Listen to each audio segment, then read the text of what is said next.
Hi and a very warm welcome to the PCS Hub. The PCS Hub ਦੇ ਇਸ channel ਤੇ ਮੈਂ ਏਕਮਜੋਤ ਕੌਰ ਤੁਹਾਡਾ ਸਾਰਿਆਂ ਦਾ ਬਹੁਤ ਹੀ ਨਿੱਘਾ ਸਵਾਗਤ ਕਰਦੀ ਹਾਂ। ਇੱਥੇ ਅਸੀਂ ਤੁਹਾਡੇ ਲਈ ਕਰੰਟ ਅਫੇਅਰਸ ਦਾ ਇੱਕ ਸੈਸ਼ਨ ਲੈ ਕੇ ਆਉਂਦੇ ਹਾਂ ਜਿਹੜਾ ਕਿ ਪੰਜਾਬ PCS ਲਈ ਬਹੁਤ ਇੰਪੋਰਟੈਂਟ ਹੈ। ਇਹ ਪੰਜਾਬ ਦੇ ਕਰੰਟ ਅਫੇਅਰਸ ਨਹੀਂ ਹੈ, ਲੈਟ ਮੀ ਕਲੀਅਰ ਯੂ, ਇਹ ਨੈਸ਼ਨਲ ਲੈਵਲ ਦੇ ਕਰੰਟ ਅਫੇਅਰਸ ਹੋਣਗੇ, बट ये पंजाब PCS ਦੇ ओरिएंटेशन तो है, राइट। सो डिफिकल्टी लैवल समवेयर उत्थे ही रहेगा एंड ਉਹਦੇ ਚ ਜਿਹੜੇ एनालिसिस ऑफ क्वेश्चंस ਤੁਹਾਨੂੰ सैट ऑफ क्वेश्चंस पूछे जाते हैं ਉਹਦੇ बेस ਤੇ ही मैं ਤੁਹਾਡੇ ਲਈ ਇੱਥੇ करंट अफेयर्स ਦੀ एक नवी सीरीज शुरू की है, राइट। सो इत्थे मैं एक न्यूज़पेपर ਨੂੰ कवर नहीं करती बल्कि मैं 10 ਵੱਖਰੇ ਵੱਖਰੇ सोर्सिस तो ਜਿਹੜੇ बेस्ट ऑफ डे न्यूज़ ਹੁੰਦੀਆਂ ਨੇ ਉਹ ਇੱਕ ਪਲੇਟਫਾਰਮ ਤੇ ਤੁਹਾਨੂੰ प्रोवाइड करती हैं। सो ਅੱਜ ਹੈਗੀ 4 जुलाई 2023 ਤੇ ਅੱਜ ਕਿਹੜੀਆਂ ਨਿਊਜ਼ ਨੂੰ ਦੇਖਣ ਵਾਲੇ ਆਪਾਂ 6 ਨਿਊਜ਼ ਕਵਰ ਕਰਾਂਗੇ ਅੱਜ।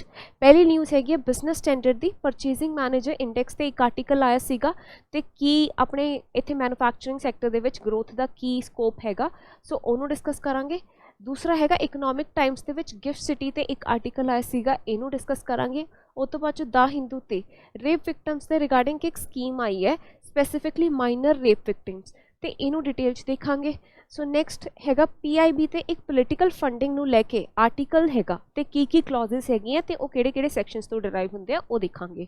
Next one we have is down to earth ਤੇ livestock greenhouse gas emission, ਇਹਦੇ ਤੇ ਇੱਕ ਆਰਟੀਕਲ ਆਇਆ ਹੋਇਆ ਹੈ ਕਿ ਲਾਈਵ ਸਟਾਕਸ ਤੋਂ ਜਿਹੜਾ ਗ੍ਰੀਨ ਹਾਊਸ ਗੈਸ ਐਮਿਸ਼ਨ ਹੁੰਦੀ ਹੈ ਉਹ ਕਿਵੇਂ ਕੰਟਰੋਲ ਕੀਤੀ ਜਾ ਸਕਦੀ ਹੈ ਤੇ ਕਿਹੜੇ ਕੰਟਰੀਜ਼ ਹੈਗੇ ਜਿਨ੍ਹਾਂ ਦੇ ਵਿੱਚ ਇਨੀਸ਼ੀਏਟਿਵ ਲੈ ਕੇ ਅਗਰ ਇਨਵੈਸਟਮੈਂਟ ਕੀਤੀ ਜਾਵੇ ਤਾਂ ਉਹਦੇ ਨਾਲ ਕੀ ਹੋ ਸਕਦਾ, ਗ੍ਰੀਨ ਹਾਊਸ ਗੈਸਿਸ ਐਮਿਸ਼ਨਸ ਕਾਫੀ ਘਟ ਸਕਦੀਆਂ ਨੇ। Next one we have is down to earth ਦਾ ਹੀ ਇੱਕ ਹੋਰ ਆਰਟੀਕਲ ਹੈ ਜਿੱਥੇ ਡੇਟਾ ਕਾਰਬਨ ਲੈਡਰ ਦੇ ਉੱਤੇ ਇੱਕ ਆਰਟੀਕਲ ਆਇਆ ਹੋਇਆ। ਸੋ ਕੀ ਹੁੰਦਾ ਡੇਟਾ ਕਾਰਬਨ ਲੈਡਰ, ਇਹਨੂੰ ਆਪਾਂ ਚੰਗੀ ਤਰ੍ਹਾਂ ਡਿਸਕਸ ਕਰਾਂਗੇ। ਸੋ ਜਿਹੜੀ ਪਹਿਲੀ ਨਿਊਜ਼ ਆਪਾਂ ਡਿਸਕਸ ਕਰਨ ਜਾ ਰਹੇ ਹਾਂ ਉਹ ਹੈਗੀ ਪਰਚੇਸਿੰਗ ਮੈਨੇਜਰਸ ਇੰਡੈਕਸ ਤੇ। ਸੋ ਕੰਟੈਕਸਟ ਕੀ ਹੈ ਨਿਊਜ਼ ਦਾ, ਇੱਥੇ ਨਿਊਜ਼ ਦਾ ਕੰਟੈਕਸਟ ਹੈ manufacturing purchasing manager index, that is manufacturing sector ਦਾ ਜਿਹੜਾ ਅੰਦਾਜ਼ਾ ਦਿੰਦਾ ਹੈ ਕਿ ਮੈਨੂਫੈਕਚਰਿੰਗ 'ਚ ਕਿਵੇਂ ਦੀ ਗਰੋਥ ਰਹੀ, ਉਹਨੂੰ ਕਹਿੰਦੇ ਪਰਚੇਸਿੰਗ ਮੈਨੇਜਰ ਇੰਡੈਕਸ, ਰਾਈਟ। ਸੋ ਅਗਰ ਆਪਾਂ ਮੈਨੂਫੈਕਚਰਿੰਗ ਦੇ ਵਿੱਚ ਜਿਹੜਾ ਪਰਚੇਸਿੰਗ ਮੈਨੇਜਰ ਇੰਡੈਕਸ ਹੈ ਉਹਦੀ ਗੱਲ ਕਰੀਏ ਤੇ ਉਹ ਸੌਫਟ ਹੁੰਦਾ ਮੀਨਸ ਘਟਦਾ ਇਨ ਦੀ ਮੰਥ ਆਫ ਜੂਨ ਦੇ ਵਿੱਚ ਉਹ ਘਟਿਆ ਹੈ ਕਿਹਦੇ ਕੰਪੈਰੀਜ਼ਨ ਲਈ, ਮਈ ਦੇ ਵਿੱਚ ਜਿੰਨਾ ਸੀਗਾ ਉਹਦੇ ਨਾਲ ਉਹ ਜੂਨ ਦੇ ਵਿੱਚ ਘਟ ਗਿਆ ਹੈ, right. Still at a 6 months high, ਫਿਰ ਵੀ ਇਹ ਪਿਛਲੇ 6 ਮਹੀਨੇ ਦਾ ਹਾਈਐਸਟ ਨੰਬਰਾਂ ਤੇ ਚੱਲ ਰਿਹਾ, ਰਾਈਟ। ਸੋ ਅਗਰ ਮੈਂ ਗੱਲ ਕਰਾਂ ਤੇ ਮਈ 'ਚ ਕਿੰਨਾ ਸੀਗਾ 58.7 ਐਂਡ ਜੂਨ 'ਚ ਕਿੰਨਾ ਹੋ ਗਿਆ ਹੈ 57.8, ਘਟ ਕੇ 57.8 ਹੋ ਗਿਆ ਇਨ ਦੀ ਮੰਥ ਆਫ ਜੂਨ, ਰਾਈਟ। ਸੋ ਅਗਰ ਮੈਂ ਇੱਥੇ ਗੱਲ ਕਰਾਂ ਕਿ ਇੱਥੇ ਘਟਾ ਹੋਇਆ ਬਟ ਫਿਰ ਵੀ ਇਹ 50 ਤੋਂ ਉੱਤੇ ਹੈ। ਸੋ ਮੈਂ ਤੁਹਾਨੂੰ ਐਕਸਪਲੇਨ ਕਰਦੀ ਹਾਂ ਕਿ ਪਰਚੇਸਿੰਗ ਮੈਨੇਜਰ ਇੰਡੈਕਸ ਦਾ ਸਕੋਰ ਕੀ ਹੁੰਦਾ।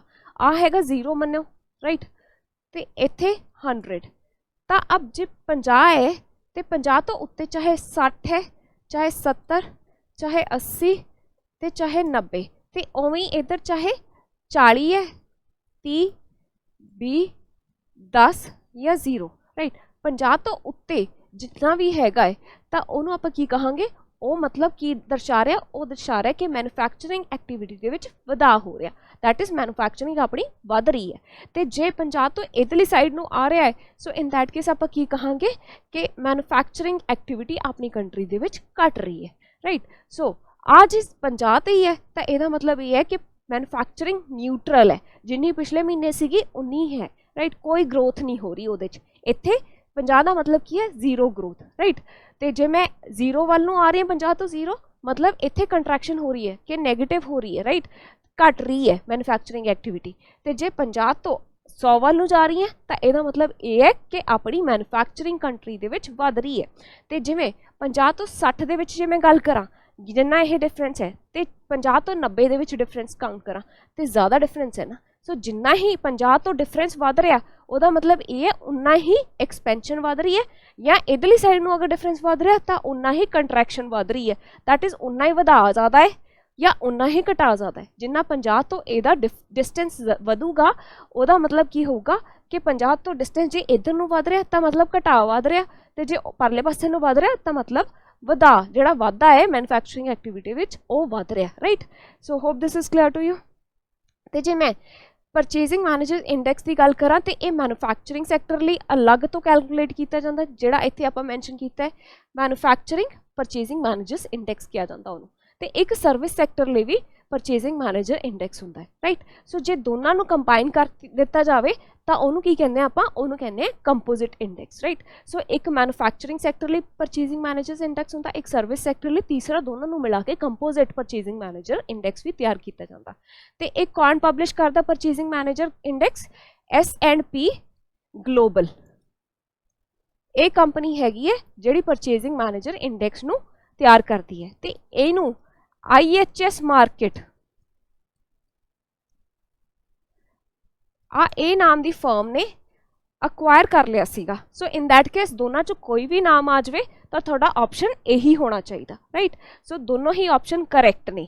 सो ये की है, आप परचेजिंग मैनेजर इंडेक्स के की स्ट्रैटेजी यूज़ करते हैं, ये एक सर्वे कंडक्ट करते हैं, सर्वे के बेस पर ये डेटा कंडक्ट करते हैं, राइट। सर्वे की होंगे कि लोगों को जान, लोगों को नहीं इत्थे किहदे कोल जाते हैं, कंपनीज़ को जाते हैं। सो कंपनीज़ को जाते हैं, अलग अलग बिजनेस फर्म्स को जाते हैं, उन्होंने तो कुछ एक सर्वे का फॉर्म फिल करवाते हैं, कुछ क्वेश्चन होंगे हैं, उन्होंने जानकारी लेंगे हैं कि वो की क्वेश्चन होंगे हैं कि थोड़े को किन्ने नवे ऑर्डर आए हुए हैं, या थोड़े को प्रोडक्शन का लैवल की चल रहा है, किन्नी ऑलरेडी प्रोडक्शन हुई है, राइट। थोड़े को किन्ने लोग हजे इंपलॉयड ने, पिछले महीने किन्ने सीगे उहदे कंपैरेटिवली वधे हैं या घटे हैं थोड़े को जिहड़े लोग काम कर रहे हैं, राइट। तो सप्लायर दी डिलीवरियां किन्नियां हो रही ने, तुहानूं किस स्पीड ते डिलीवरियां हो रही ने, राइट। तो इन्वेंटरीज दैट इज़ थोड़ा स्टॉक किन्ना है, किन्ना समान थोड़े को स्टोरां च पिया है, राइट। सो उहदे बेसिस ते की देखते हैं ये कंडक्ट करते हैं एक पर्टिकुलर सर्वे, एंड इस बेसिस ते देखा जाता कि आने वाले टाइम दे विच इन्हां दी मैन्युफैक्चरिंग या सर्विस सैक्टर किवें परफॉर्म करूगा, राइट। सो आप 5 पैरामीटर्स ते वो डिसाइड करते हैं जिहदे ते सर्वे कंडक्ट किया जाता है, एंड सर्वे के रिजल्ट के बेसिस ते अंदाज़ा लगाया जाता कि आने वाले टाइम दे विच किवें आ पर्टिकुलर सैक्टर परफॉर्म करूगा। Hope this is clear to you.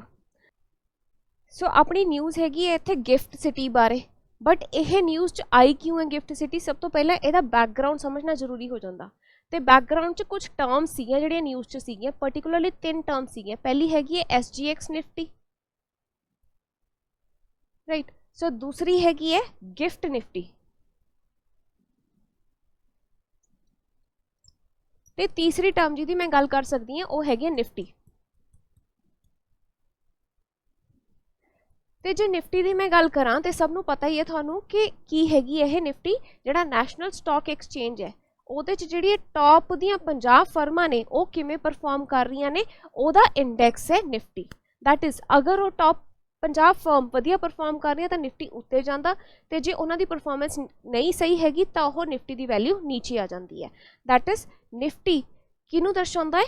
Top 50 firm दियां किवें परफॉर्मेंस है, कि टॉप 50 फर्म्स जिहड़ियां नैशनल स्टॉक एक्सचेंज के उत्ते लिस्ट हुई हुई हैं, राइट। सो निफ्टी का एक कंट्रैक्ट डेरीवेटिव है जिहदा नाम हैगा है SGX निफ्टी। सो कंट्रैक्ट डेरीवेटिव का इत्थे की मतलब है कि जिहड़ा अपनी वैल्यू अंडरलाइंग एसेट तो ड्राइव करता, किसी होर प्रॉपर्टी तो अपनी वैल्यू ड्राइव करता। तो इत्थे जिहड़ी प्रॉपर्टी जिहड़ी एसेट हैगी है वो की है? निफ्टी। सो जिवें ही निफ्टी की वैल्यू उपर जाती है उवें ही SGX निफ्टी की भी वैल्यू उपर जाती है, तो जिवें निफ्टी की वैल्यू नीचे आती है उवें SGX निफ्टी की भी वैल्यू नीचे जाती है, राइट। सो अगर ये कंट्रैक्ट डेरीवेटिव है किते दा ट्रेड हो रहा होना, तो ये पहला ट्रेड हुंदा सी सिंगापुर स्टॉक एक्सचेंज के उत्ते, राइट। इत्थे ट्रेड हुंदा सीगा टिल 2 जुलाई। 2 जुलाई जिहड़ी हुणे निकल के गई है कल, उदों तक ये सिंगापुर स्टॉक एक्सचेंज से ट्रेड हुंदा सी, ते अज तो की होया है इनू आपां शिफ्ट करता है, कित्थे शिफ्ट करता है? गिफ्ट सिटी गुजरात दे विच। ये आपां क्यों शिफ्ट किया? क्योंकि गिफ्ट सिटी गुजरात दे विच एक इंटरनेशनल फाइनैंशियल सर्विस सेंटर है, राइट। सो जिहदे अंडर अपने कोल एक पर्टिकुलरली नैशनल स्टॉक एक्सचेंज की इंटरनेशनल एक्सचेंज हैगी है, दैट इज़ NSE IX हैगी है। सो इनू यूज़ करके आपां इत्थे ट्रेड करावांगे, जिहड़ा आह SGX निफ्टी के नाम तो इत्थे कंट्रैक्ट ट्रेड हो रहा सीगा, उहनूं आपां कित्थे ट्रेड करावांगे हुण? गिफ्ट निफ्टी के नाम तो नैशनल स्टॉक एक्सचेंज का इंटरनेशनल एक्सचेंज से कित्थे ट्रेड करू? ये इंटरनेशनल फाइनैंशियल सर्विस सेंटर ते। Hope this is clear to you. यही सारी न्यूज़ सीगी कि जिहड़ा SGX निफ्टी नाम का कंट्रैक्ट डेरीवेटिव सीगा उन्होंने रीनेम करके आपां गिफ्ट निफ्टी करता है। तो पहला है सिंगापुर स्टॉक एक्सचेंज से ट्रेड हो रहा सीगा, हुण है गुजरात गिफ्ट सिटी के इंटरनेशनल फाइनैंशियल सर्विस सेंटर की जिहड़ी पर्टिकुलरली नैशनल स्टॉक एक्सचेंज की इंटरनेशनल एक्सचेंज है उत्थे ट्रेड करूगा। Hope this is clear to you. This was the entire news. इसे करके अपने लिए गिफ्ट सिटी इंपॉर्टेंट बन जाती है। तो जे मैं गिफ्ट सिटी की गल करा तो यह है कि ये एक बिजनेस डिस्ट्रिक्ट है, राइट। तो ये फुल फॉर्म की है, Gujarat international financial tech city, that is finance tech city है अपनी, जी कि एक बिजनेस डिस्ट्रिक्ट, दैट इज एक बिजनेस लिए पर्टिकुलर डिस्ट्रिक्ट असाइन करती है आप। तो ये की है इंडिया की पहली operational smart city. Operational smart city किनू कहते हैं कि जी ऑपरेशनल है, दैट इज जी चलती हुई स्मार्ट सिटी है, वो केड़ी है अपनी पहली चलती हुई स्मार्ट सिटी केड़ी है, गुजरात की गिफ्ट सिटी, राइट। सो एक एक प्रमोटेड सीगा प्रोजेक्ट किने प्रमोट किया सी, ये प्रमोट किया सी गुजरात गवर्नमेंट ने। तो ये सब तो पहले किवें डेवलप होया, ग्रीन फील्ड प्रोजेक्ट की तरह डेवलप होया कि पहला कोई यह जो छोटा मोटा प्रोजेक्ट नहीं सीगा जिन्होंने हटा के एक होर नवा बनाता जाए, राइट। सो ये नवे सिरों पहली ही बिल्डिंग पहली बार च ही इन्ना वड्डा प्रोजेक्ट खड़ा किया गया। सो इत्थे अपने लिए की जानना जरूरी है कि गवर्नमेंट ये नॉर्मल आप स्मार्ट सिटी की तरह नहीं लै रहे, इनू आप बहुत डेवलप करने की कोशिश कर रहे हैं। एडिया वड्डिया वड्डिया अचीवमेंट्स हो रही हैं कि जेडे अपने ट्रेड शेयर्स उत्थे ट्रेड हो रहे सीगे सिंगापुर की स्टॉक एक्सचेंज के इंटरनेशनल शेयर्स एक्सचेंज हो रहे सीगे, हुण आपां उन्होंने कित्थे ट्रेड करांगे, हुण आपां गुजरात की गिफ्ट सिटी दे विच। सो तुसीं इहदी इंपॉर्टेंस समझ सकते हो। इनू आपां इहो जी तकड़ी स्मार्ट सिटी की तरह डेवलप करना जी लंडन, शंघई, न्यूयॉर्क या हांगकॉन्ग या सिंगापुर या दुबई यह जी इलाके दी स्मार्ट सिटीज़ नू टक्कर दे सके, राइट। सो एक वर्टिकल सिटी की तरह डेवलप हुई सी। वर्टिकल सिटी किनू कहते हैं कि जिमें आ छोटे छोटे घर पा ले किसी ने, ए हो गया हॉरिजोंटल, राइट। तो जे एक वड्डी इमारत जिहदे एक तो उत्ते दूसरा, दूसरे तो उत्ते तीसरा, एवें जे बिल्डिंग खड़ी की जाए तो उन्होंने आप वर्टिकल सिटी कहते हैं, राइट। सो आ कंसैप्ट आप इत्थे यूज़ किया, दैट इज उच्चिया लंबिया इमारतां आप खड़ियां कीतियां ने, राइट। सो यह साबरमती रिवर के कंढे है। तो एक होर इंपॉर्टेंट फैक्ट है जो थानू याद रखना पऊगा कि इत्थे जिहड़ी गुजरात गिफ्ट सिटी है ये अपनी एक स्पैशल इकनॉमिक जोन भी बनी हुई है। हुण स्पैशल इकनॉमिक जोन की हुंदा, एक पर्टिकुलर मैनुफैक्चरिंग लई या इंटरनेशनल ट्रेड नू प्रमोट करने लई आपां एक पर्टिकुलर एरिया डेजिगनेट कर देंगे जिथे आप की करते हैं कुछ बेनीफिट्स दिते जाते हैं। इत्थे की हुंदा कि जेडे बाकी जगह ते इंपोर्ट एक्सपोर्ट के जेडे रूल्स एंड रेगूलेशन लगते हैं वो थोड़े जे घट, थोड़े जे लीनियंट होकर इत्थे आप अप्लाई करते हैं। तो दूसरी चीज़ की है कि इत्थे कस्टम ड्यूटी भी थोड़ी घट होंदी है, थोड़े बेनीफिट्स मिलते हैं ट्रेड नू, एंड रिसर्च एंड डेवलपमेंट की फैसिलिटीज़ भी इत्थे ही पर्टिकुलरली पाईयां जांदियां ने। सो ये आप कित्थे है कि गुजरात गिफ्ट सिटी दे विच एक पर्टिकुलरली उन्हां दी स्पैशल इकनॉमिक जोन भी हैगी है, राइट। सो इत्थे एक इंपॉर्टेंट फैक्टर जो थोड़े लिए जानना जरूरी है। सो वो की है कि जे आप मैं गल करा कि गिफ्ट निफ्टी दे विच कौन ट्रेड कर सकता है, तो अपने जिहड़े डोमैसटिक जिन्ने भी इन्वेस्टर है वो नहीं कर सकते, क्योंकि मैं थोड़ा दसिया कि नैशनल स्टॉक एक्सचेंज की इंटरनेशनल एक्सचेंज से इनू ट्रेड किया जाता है। तो जोड़े फॉरन इन्वेस्टर्स है वही ट्रेड कर पाएंगे, या जोड़े SGX निफ्टी दे विच एलिजिबल सीगे वो ट्रेड कर पाएंगे। Hope this is clear to you. Next topic अपना हैगा scheme for rape victim. So rape victims लिए कोई नवी स्कीम लैके आए, कोई नवी इनिशिएटिव लैके आए सरकार, वो की इनिशिएटिव है उन्होंने देखांगे। सो कुछ स्कीम है, सब तो पहला ये स्कीम लिए एलिजिबल कौन है। सो ये एलिजिबल जिवें नाम तो ही पता चलता है कि रेप विक्टिम जोड़े है वो एलिजिबल होंगे, पर किहड़े रेप विक्टिम जोड़े माइनर है, दैट इज 18 साल तो छोटिया कुड़ियाँ जिन्हां दे नाल रेप हो जाता है, राइट। एंड वो रेप के रिजल्ट के नाल वो प्रैगनेंट हो जांदियां ने, एंड सिर्फ वही कुड़ियाँ इत्थे एलिजिबल ने, राइट। बट उहदे भी दो कंडीशनैलिटीज़ हैं कि वो या तो अनाथ होण, ऑर्फन होण, या उन्हां दी फैमिलीज़ यह जे हादसे तो बाद चों उन्हां नूं जे घर तो बेदखल कर दिंदियां ने, तां उहनूं कौन हैल्प करूगा, उहनूं सरकार हैल्प करूगी। वो किवें दी हैल्प होगी, मैडिकल फैसिलिटी उन्हां नूं प्रोवाइड की जाऊगी, फाइनैंशियल हैल्प प्रोवाइड की जाऊगी, इंफ्रास्ट्रक्चरल सपोर्ट प्रोवाइड किया जाऊगा, दैट इज़ उन्हां नूं एक रहण लई छत दित्ती जाऊगी, राइट। सो एक ही रूफ के अंडर उन्होंने किहड़ी सर्विसेज दी जाणगियां, एमरजेंसी सर्विसेज भी तो नॉन एमरजेंसी सर्विसेज भी। नॉन एमरजेंसी मतलब उन्होंने पढ़ाई का भी उत्थे ध्यान दिता जाऊगा, पुलिस असिस्टेंस भी उन्होंने उत्थे दी जाऊगी, हैल्थ केयर की फैसिलिटीज़ भी दी जाणगियां, जिहड़ी मैटरनिटी बेनीफिट्स होणगे उन्होंने वो भी उत्थे दिते जाणगे, ते जिहड़े बच्चे की देखभाल लई जिहड़े बेनीफिट्स चाहिए होणगे वो भी उत्थे होणगे, ते जिहड़े छोटे बच्चे की केयर लई जे कोई किसी की हैल्थ की लोड़ हैगी तो वह भी उत्थे ही प्रोवाइड की जाऊगी। उन्होंने साइकोलॉजिकल सपोर्ट भी दी जाऊगी, तो उन्होंने लीगल सपोर्ट भी प्रोवाइड की जाऊगी by the government of India. And ये गवर्नमेंट ऑफ इंडिया किहदी हेल्प दे नाल इनिशिएटिव लै रही है, ये इनिशिएटिव लै रही है ये एडमिनिस्ट्रेटिव जी सर्विसेज है वो कौन प्रोवाइड करेंगे, वो मिशन वात्सल्य का ही स्ट्रक्चर यूज़ किया जाऊगा। मिशन वात्सल्य कदों लॉन्च होया सीगा 2021 दे विच, ते इहदा फोकस की सीगा protection and welfare of the children, right. So mission वात्सल्य का एडमिनिस्ट्रेटिव स्ट्रक्चर यूज़ किया जाऊगा, प्लस इत्थे स्टेट गवर्नमेंट्स की हेल्प लगूगी, प्लस इत्थे चाइल्ड केयर इंस्टीट्यूट्स की हेल्प दे नाल की किया जाऊगा, उन्होंने जिहड़ी चाइल्ड केयर इंस्टीट्यूट सीगे उत्थे रहण नूं जगह दित्ती जाऊगी। सो ये सारी तीनों एजेंसीज मिल के इत्थे आ स्कीम नूं लॉन्च करनगे, राइट। सो जे जदों बच्चा 18 साल तो नीचे दा है तो उन्होंने चाइल्ड केयर इंस्टीट्यूट च रखा जाऊगा, एंड जो 18 तो उत्ते दी एज होगी तो उन्होंने 23 साल की उम्र तक उन्होंने फिर भी केयर की जाऊगी, वो कित्थे दित्ती जाऊगी, आफ्टर केयर फैसिलिटीज़ दे विच उन्होंने केयर दित्ती जाऊगी, राइट। एक होर इंपॉर्टेंट पॉइंट है ये कि it is not mandatory for the victim to have a copy of the first information report, that is FIR की कॉपी। ਜਦੋਂ ਤੁਸੀਂ फैसिलिटी लैन ਲਈ ਜਾ ਰਹੇ ਹੋ, ਸਕੀਮ ਦੇ ਲਈ ਅਪਲਾਈ ਕਰਨ ਜਾ ਰਹੇ ਹੋ, ਤਾਂ ਇਹ ਨਹੀਂ ਜ਼ਰੂਰੀ ਕਿ ਤੁਸੀਂ ਨਾਲ FIR ਦੀ ਕਾਪੀ ਚੱਕ ਕੇ ਤੁਰਨੀ, ਰਾਈਟ। ਸੋ ਇਸ ਚੀਜ਼ ਤੋਂ ਛੋਟ ਦਿੱਤੀ ਗਈ ਹੈ। Hope this is clear to you. Next important article अपना हैगा पोलिटिकल फंडिंग के रिलेटेड। सो कुछ न्यूज़ आई है, न्यूज़ हैगी है कि कुछ पोलिटिकल पार्टीज़ ने ਜਿਹੜੀਆਂ रजिस्टर्ड ਹੁੰਦੀਆਂ ਨੇ इलैक्शन कमीशन ऑफ इंडिया ਲਈ, ਉਹਨਾਂ ਲਈ कुछ रिपोर्ट सबमिट करनियां मैंडेटरी ਹੁੰਦੀਆਂ ਨੇ। 3 रिपोर्ट्स ਹੁੰਦੀਆਂ ਨੇ पर्टिकुलरली। पहली हैगी है ਜਿਹੜੀ ਐਨੂਅਲ ਆਡਿਟ ਰਿਪੋर्ट है, दैट इज़ ਉਹ पोलिटिकल पार्टी ਦਾ ਜਿਹੜਾ ਐਨੂਅਲ ਆਡਿਟ ਹੁੰਦਾ ਹੈ, फाइनैंशियल ਆਡਿਟ ਹੁੰਦਾ, ਉਹਦੀ ਰਿਪੋर्ट ਪਹਿਲੀ सबमिट करनी ਹੁੰਦੀ है इलैक्शन कमीशन ऑफ इंडिया ਨੂੰ। दूसरी हैगी ਐਨੂਅਲ ਕੰਟਰੀਬਿਊਸ਼ਨ ਰਿਪੋर्ट, ਜਿਹੜੀਆਂ भी 20,000 ਤੋਂ ਜ਼ਿਆਦਾ ਦੀਆਂ ਕੰਟਰੀਬਿਊਸ਼ਨਸ ਉਹ ਪਾਰਟੀ ਨੂੰ ਜਾ ਰਹੀਆਂ ਨੇ, राइट, किसी भी सोर्स तो जा रही है, 20,000 तो उत्ते दी कंट्रीब्यूशन है, तो उन्होंने एक पर्टिकुलर वक्री रिपोर्ट सबमिट करनी होंगी इलैक्शन कमीशन ऑफ इंडिया नूं। तीसरा expenditure report after every election, that is her एक इलैक्शन तो बाद एक खर्चे की भी रिपोर्ट उन्होंने सबमिट करनी होंगी है, राइट। 3 टाइप की रिपोर्ट सबमिट करनियां होंदियां ने, राइट। सो इत्थे न्यूज़ की है, न्यूज़ ये हैगी कि ये रिपोर्ट्स ये ऑनलाइन सबमिट कर सकते हैं, ऑनलाइन मोड पर सबमिट हो सकती हैं, बट अब कि ये बहुत ज़्यादा मैंडेटरी है कि ऑनलाइन ही सबमिट करनी है, ऑफलाइन नहीं कर सकते, ऑफलाइन भी कर सकते हैं। बट गल ये है कि बहुत ज़्यादा अर्जेंट सिचुएशन हो, जे ऑफलाइन उन्होंने सबमिट करनी है तो उन्होंने रीजन देना पैना कि असी ऑनलाइन क्यों नहीं सबमिट की। जे ऑनलाइन नहीं सबमिट की हैगी तो वो की करनगे कि हार्ड कॉपी दे विच वो रिपोर्ट में सबमिट करनगे, पहली चीज़। दूसरी चीज़ है कि ओदी एक CD ते पेन ड्राइव भी नाल सबमिट करनगे, राइट।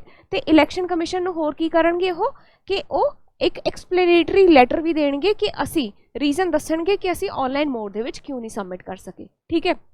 सो इलैक्शन कमीशन अगे की करूँगा कि जी CD ते पेन ड्राइव है तो जी लैटर हैगी है वो सारी रिपोर्ट की हार्ड कॉपी नूं की करूँगा वो ऑनलाइन पब्लिश करवा दूँगा। That's all. यही न्यूज़ का कंटैक्सट है, यही न्यूज़ है। कुछ एक ग्राफ दिता हुआ है, इत्थे कुछ इंपॉर्टेंट इन्फॉर्मेशन दी हुई है। सी आ हैगी नैशनल पार्टीज़ का, इत्थे तक हैगा, तुहानूं शायद दिख नहीं रहा होवे, तो आ नैशनल पार्टीज़ का वेरवा है तो आ रीजनल पार्टीज़ का वेरवा है, कितों कितों किन्नी किन्नी कॉन्ट्रीब्यूशन आ रही है, ओहदा यह ग्राफ प्लॉट किया होया। पहली चीज़ हैगी जिहड़ा इलैक्टोरल बॉन्ड्स तो किन्नी डोनेशनस आंदियां ने। जे मैं रीजनल पार्टी की गल करां तो तुहानूं पता चलूगा कि मेजर जिहड़ियां डोनेशनस आ रही ने एक रीजनल पार्टी नूं वो कित्थों आ रही है, इलैक्टोरल बॉन्ड्स तो, राइट। तो वेयरएस जे नैशनल पार्टीज़ की गल करां तो इत्थे इलैक्टोरल बॉन्ड्स तो जिहड़ी डोनेशनस आ रही बहुत घट होंदियां ने। दूजी गल हैगी है वॉलंटरी कॉन्ट्रीब्यूशन 20,000 तो नीचे जिहड़ियां हैगियां ने वो मेजर सोर्स फॉर्म करदे ने नैशनल पार्टी दे विच, वेयरएस रीजनल पार्टी दे विच ये बहुत घट ने। तीसरी हैगी है by collection from the sales of coupon, coupon नूं सेल करके भी ये बहुत ज़्यादा अपनी कलैक्शन इकट्ठी करते हैं, राइट, नैशनल पार्टी वाले। वेयरएस रीजनल पार्टी ये बहुत माइनर जिहा कॉन्ट्रीब्यूशन हुंदा इन्हां दा। ते बाकी मिसलेनियस कैटेगरी भी हैगी है एक जिहड़ी नैशनल पार्टी के कंटैक्स दे विच गल कीती जा सकदी जी, राइट। सो आपां की इत्थे सिट्टा कढ रहे कि जिहड़े इलैक्टोरल बॉन्ड्स तो है रीजनल पार्टीज़ नूं मैक्सीमम डोनेशन जाती है, वेयरएस जिहड़ी इत्थे मैक्सीमम डोनेशन आती है वो कित्थों आती है, या तो कूपन की सेल तो या जिहड़ियां 20,000 तो नीचे दी डोनेशनस हैगी वॉलंटरी डोनेशनस उन्हां तो आ रही है, right. Hope this is clear to you. Next article अपना हैगा लाइफ स्टॉक एमिशनस ते। सो जे मैं लाइफ स्टॉक एमिशनस की गल करा न्यूज़ क्यों आया है, क्योंकि एक पर्टिकुलर रिपोर्ट आई है जो कि consultative group on international agriculture research that is CGIAR की एक रिपोर्ट आई है। इन्होंने की किया है कि जी 5 कंट्रीज़ हैगियां वो किहड़ियां 5 countries, India, China, Brazil, Pakistan ते सूडान, ਆ ਜਿਹੜੀਆਂ 5 ਕੰਟਰੀਜ਼ ਹੈਗੀਆਂ ਨੇ ਤੇ ਜੇ ਇਹਨਾਂ ਦੇ ਆਪਾਂ ਲਾਈਵ ਸਟਾਕ ਤੋਂ ਗ੍ਰੀਨ ਹਾਊਸ ਐਮਿਸ਼ਨਸ ਨੂੰ ਦੈਟ ਇਜ਼ ਜਿਹੜੀ ਮਵੇਸ਼ੀਆਂ ਤੋਂ ਜਿਹੜੀ ਗ੍ਰੀਨ ਹਾਊਸ ਗੈਸ ਦੀਆਂ ਐਮਿਸ਼ਨ ਜਿਵੇਂ ਮੱਝਾਂ ਦੀ ਜਾਂ ਕੋਈ ਵੀ ਪਸ਼ੂਆਂ ਦੀ ਆਪਾਂ ਦੇਖ ਲਈਏ ਤੇ ਉਹਨਾਂ ਦੀ ਬੋਡੀ 'ਚੋਂ ਵੀ ਗ੍ਰੀਨ ਹਾਊਸ ਗੈਸਿਸ ਕਾਫੀ ਐਮਿਟ ਹੁੰਦੀਆਂ ਨੇ ਤੇ ਜੇ ਇਹ 5 ਕੰਟਰੀਜ਼ ਦੇ ਵਿੱਚ ਆਪਾਂ ਲਾਈਵ ਸਟਾਕ ਤੇ ਧਿਆਨ ਦੇ ਲਈਏ ਤਾਂ ਆਪਾਂ ਕੰਸੀਡਰੇਬਲ ਲੈਵਲ ਤੱਕ ਗ੍ਰੀਨ ਹਾਊਸ ਗੈਸਿਸ ਨੂੰ ਘੱਟ ਕਰ ਸਕਦੇ ਨੇ। ਸੋ ਇਹ ਰਿਪੋਰਟ ਹੈਗੀ ਹੈ ਤੇ ਇਹਨਾਂ ਨੇ ਕਿਸ ਬੇਸਿਸ ਤੇ ਕਿਹਾ ਹੈ, ਇਹਨਾਂ ਨੇ ਕਿਹਾ ਹੈ ਕਿ 5 ਕੰਟਰੀਜ਼ ਜਿਹੜੀਆਂ ਹੈਗੀਆਂ ਇਹ 46% ਟੋਟਲ ਜਿਹੜਾ ਲਾਈਵ ਸਟਾਕ ਹੈਗਾ ਇਹ ਇੱਥੇ ਹੀ ਹੁੰਦਾ ਹੈ ਰਾਈਟ। ਸੋ ਇਹਦੇ ਕਰਕੇ ਇਹਨਾਂ ਦੀ ਜਿਹੜੀ ਲਾਈਵ ਸਟਾਕ ਕਰਕੇ ਜਿਹੜੀ ਪੋਲਿਊਸ਼ਨ ਹੈਗੀ ਆ ਉਹ ਵੀ ਬਹੁਤ ਵੱਧ ਹੁੰਦੀ ਹੈ। ਸੋ ਕੁਝ ਫਾਈਂਡਿੰਗਸ ਹੈਗੀਆਂ ਇਹਨਾਂ ਦੀਆਂ ਉਹ ਤੁਹਾਨੂੰ ਮੈਂ ਦਿਖਾ ਰਹੀ ਹਾਂ। ਇਹਨਾਂ ਨੇ ਲਿਖਿਆ ਕਿ ਸਿਲੈਕਟਿਵ ਬਰੀਡਿੰਗ ਕਿ ਇੱਕ ਪਾਰਟਿਕੂਲਰ ਅਗਰ ਆਪਾਂ ਬਰੀਡ ਨੂੰ ਲੈ ਕੇ ਦੂਸਰੀ ਬਰੀਡ ਦੇ ਨਾਲ ਬਰੀਡਿੰਗ ਕਰਵਾਈ ਜਾਵੇ ਤਾਂ ਇਨ ਦੈਟ ਕੇਸ ਕੀ ਹੋ ਸਕਦਾ ਹੈ, ਮੀਥੇਨ ਦੀ ਐਮਿਸ਼ਨਸ ਦੀ ਇੰਟੈਂਸਿਟੀ ਘਟ ਸਕਦੀ ਹੈ। ਕਿੰਨੀ ਘਟ ਸਕਦੀ ਹੈ? 15% ਤੱਕ ਘਟ ਸਕਦੀ ਹੈ। ਕਿ ਇਹ ਨਸਲ ਟੂ ਨਸਲ ਵੀ ਵੇਰੀ ਕਰਦਾ ਕਿ ਕਿਹੜੀ ਕਾਓ ਜਾਂ ਕਿਹੜੀ ਬਫਲੋ ਜਾਂ ਕਿਹੜਾ ਲਾਈਵ ਸਟਾਕ ਕਿੰਨੀ ਜ਼ਿਆਦਾ ਗ੍ਰੀਨ ਹਾਊਸ ਗੈਸਿਸ ਪ੍ਰੋਡਿਊਸ ਕਰਦਾ ਹੈ। ਸੋ ਇਨ ਦੈਟ ਕੇਸ ਆਪਾਂ ਕੀ ਕਰ ਸਕਦੇ ਹਾਂ, ਉਹ ਆਪਾਂ ਸਿਲੈਕਟਿਵ ਨਸਲ ਨੂੰ ਕਿਸੇ ਇੱਕ ਪਰਟੀਕੂਲਰ ਨਸਲ ਨੂੰ ਲੈ ਕੇ ਉਸੇ ਨਸਲ ਨੂੰ ਬਰੀਡ ਕਰਾ ਕੇ ਅੱਗੇ ਉਹਦੀ ਹੀ ਮਤਲਬ ਪ੍ਰੋਜੇਨੀ ਪ੍ਰੋਡਿਊਸ ਕਰ ਸਕਦੇ ਆਪਾਂ ਰਾਈਟ। ਸੋ ਇਹਦੇ ਨਾਲ ਕੀ ਹੋਊਗਾ, ਗ੍ਰੀਨ ਹਾਊਸ ਗੈਸਿਸ ਐਮਿਸ਼ਨਸ ਘਟ ਜਾਣਗੀਆਂ। दूसरी चीज़ है कि वैक्सीनेशन अगेन मिथेनोजन्स। मिथेनोजन्स की होंगे कि जेड़े माइक्रो ऑर्गेनिजम होंगे जेड़े मिथेन रिलीज़ करते हैं। सो अगर आपां वो जेड़े माइक्रो ऑर्गेनिजम होंगे कई बार इन्हां दे पेट च पाए जाते हैं। सो अगर उन्हां दे अगेंस्ट आपां वैक्सीनेशन कर दईए इस पर्टिकुलर जिहड़ी काऊ या बफलो है इहदी अगर आप वैक्सीनेशन कर दईए इहदे इंजैक्शन ला दईए कि इहदे पेट च मिथेनोजन ना बनन तां उहदे नाल की होऊगा कि मिथेन एमिशनस घट जाणगीआं एंड कितों तक घट सकदियां ने 5 ਤੋਂ 20% ਦੇ ਵਿੱਚ ਇਹ ਮਿਥੇਨ ਐਮਿਸ਼ਨਸ ਘਟ ਸਕਦੀਆਂ ਨੇ। ਤੀਸਰਾ ਹੈਗਾ ਫੀਡ ਐਡੀਟਿਵ दैट इज़ अगर आप जी फीड दें जो चारा दें आप अगर रेड एलगी का यूज़ करते हैं लाल एलगी का यूज़ करते हैं तो वो की होंगे है जोड़ा पेट के पैदा होने वाली मिथेन की इमिशनस है 90% तक घट सकती हैं right. Next one we have is solar energy and energy from the waste reduces the fossil fuel use that is अगर आप सोलर एनर्जी यूज़ करते हैं या वेस्ट तो जी एनर्जी है वो यूज़ करते हैं तो आपको फॉसिल फ्यूल की एनर्जी का यूज़ घट करना पऊगा तो वो की होगा वो भी ग्रीन हाउस गैसिस एमिशनस घट जाएंगियां। Next one we have is अगर लेग्यूम्स फीड करते हैं लेग्यूम्स मीनस जी नाइट्रोजन रिच कुछ फलियां होंदियां ने वो फीड करते हैं तो ये की होंदा है कि आ जोड़े पशु है इन्हां दा वेट गेन भी होंदा है तो इन्हां दी मिथेन एमिशन भी घटदी है एंड कितनी घटदी है अप टू 20% दैट इज़ 20% तक इन्हां दी मिथेन एमिशनस घट सकती है। ये कुछ रिपोर्ट्स सीगियां प्लस इन्होंने कुछ होर भी रिपोर्ट्स दित्तियां हुई ने जिवें कि इन्होंने कहा कि अगर बाहरली फीड की जगह तो आप इत्थे ही अपनी डोमैसटिक फीड खवाने जी सिंथैटिक फीड आप बाहरों खवाने उहदी जगह तो इत्थों अगर आप फीड खवाइए अपनी कंट्री की जिवें सड़कों पर घाह फूस लग्या या किवें है ना आ सारा कुछ खवाइए तो इन दैट केस भी की हो सकता है कि अपनी मिथेन दी एमिशनस घट सकदियां ने राइट। 1 second please. हाँ जी तो वही है कि इन्होंने की मैजर दसते हुए पहली गल हैगी है टैक्नीकल असिस्टेंस। टैक्नीकल असिस्टेंस नूं बोस्ट करना कादे लई ताकि इंप्लीमेंट किया जाए रैशनलाइज्ड ग्रेजिंग सिस्टम कि इन्हां दा चारा जिहड़ा हैगा उहनूं रैशनलाइज करन लई एक टैक्नीकल असिस्टेंस की जरूरत हैगी है राइट कि कित्थे की सप्लाई जा रही है उहनूं किहदे थ्रू मॉनिटर किया जाए कुछ टैक्नीकल डिवाइसिस के थ्रू उन्होंने मॉनिटर किया जाए। दूसरी हैगी ट्री प्लांटेशन करन दे नाल भी आ हैल्प मिल सकती है। ट्री प्लांटेशन दे नाल की होगा कि एक तो इन्हों छां मिलूगी तो दूसरी चीज़ हैगी है उहदे नाल कार्बन स्टोरेज भी वधूगी सॉयल हैल्थ भी वधिया होगी प्रोडक्टिविटी भी इनक्रीज़ होगी तो बायोडाइवर्सिटी भी इनक्रीज़ होगी राइट। सो चाहे प्लांटिंग ट्री कर लो चाहे शर्ब्स कर लो चाहे हर्ब्स कर लो राइट सब दे नाल बेनीफिट ही मिलता।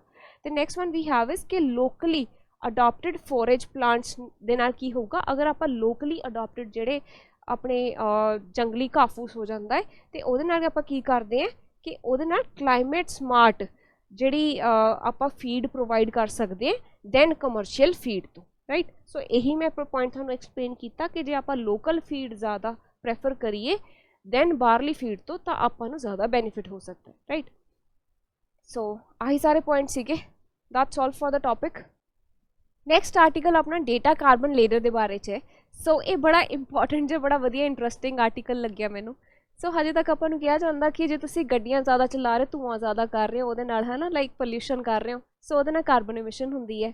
ਜਾਂ ਤੁਸੀਂ ਪਰਾਲੀ ਜੇ ਸਾੜ ਰਹੇ ਹੋ ਤਾਂ ਉਹਦੇ ਨਾਲ ਵੀ ਕਾਰਬਨ ਐਮਿਸ਼ਨ ਹੁੰਦੀ ਹੈ। ਜਾਂ ਪਾਥੀਆਂ ਜਾਂ ਗੋਹਾ ਸਾੜ ਰਹੇ ਹੋ ਤਾਂ ਉਹਦੇ ਨਾਲ ਵੀ ਕਾਰਬਨ ਐਮਿਸ਼ਨ ਹੁੰਦੀ ਹੈ। ਕਾਊ ਡੰਗ ਕੇਕ ਨਹੀਂ ਤੁਸੀਂ ਯੂਜ਼ ਕਰ ਸਕਦੇ, ਗੋਬਰ ਗੈਸ ਪਲਾਂਟਸ ਨਹੀਂ ਯੂਜ਼ ਕਰ ਸਕਦੇ, ਹੈ ਨਾ।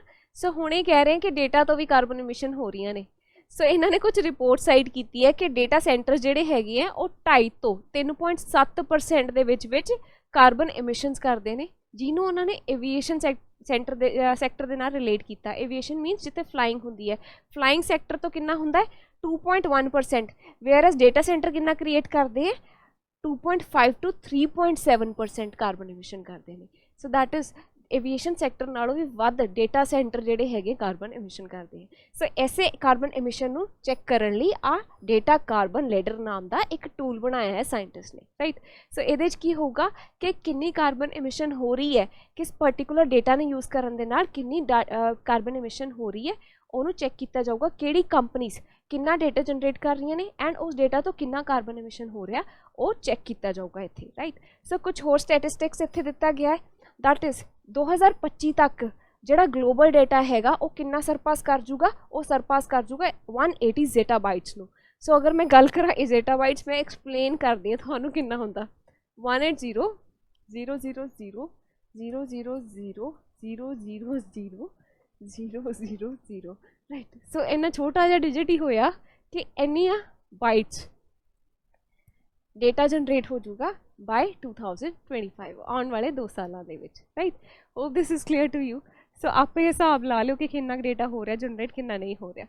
सो ऐसे करके ऐसे चीज़ नूं चैक करन लई कि ज़्यादा एक्सेसिव डेटा जनरेट हो रहा है ताकि कंपनीज अपने प्रोजैक्ट्स नूं उस पासे प्लान कर सकन। अगर एक प्रोजैक्ट हैगा कोई ज़्यादा डेटा कंज्यूम करता, दूसरा प्रोजैक्ट हैगा जिहड़ा घट डेटा कंज्यूम करता, सो इन दैट केस वो की ऑप्ट करनगे जे उन्होंने कोई चैक कर रहा तो वो की ऑप्ट करनगे कि वो घट डेटा प्रोड्यूस करने वाले प्रोजैक्ट दे विच इन्वेस्टमेंट कर सकते हैं। Hope this is clear to you, right. So that's all for the discussion for today. Thank you so much.